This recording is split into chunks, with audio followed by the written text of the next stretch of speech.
পায়খানার সঙ্গে রক্ত গেলে অথবা প্রস্রাবের সঙ্গে রক্ত গেলে মাঝে মাঝে খুব বেশি ঘাবড়িয়ে যান, আবার অনেকে এটাকে মোটেই পাত্তা দেন না বা খুব গুরুত্ব দেন না।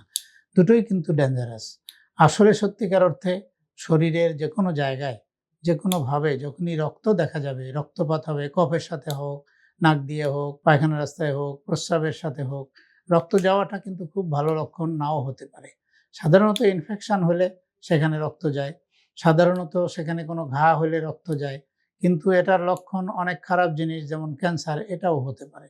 সেজন্যেই রক্ত দেখা মাত্র পায়খানার রাস্তায় হোক, প্রস্রাবের রাস্তায় হোক, আপনি ডাক্তারের পরামর্শ নেবেন, ডাক্তারের শরণাপন্ন হবেন এবং পরিপূর্ণভাবে পরীক্ষা নিরীক্ষা করে সঠিক রোগ নির্ণয়ে আপনার যে সমস্যাগুলো সেগুলো ডাক্তারকে খুলে বলবেন, আর পরীক্ষা নিরীক্ষা ডাক্তার কি কি লাগবে সেটা বলে সেই অনুযায়ী আপনি ব্যবস্থা নেবেন, সুস্থ থাকতে পারবেন। সুতরাং কোনো রকম রক্ত প্রস্রাবের সাথে বা পায়খানার সাথে দেখা গেলেই সেটাকে অবহেলা না করে অতি তাড়াতাড়ি ডাক্তারের সাথে পরামর্শ করেন।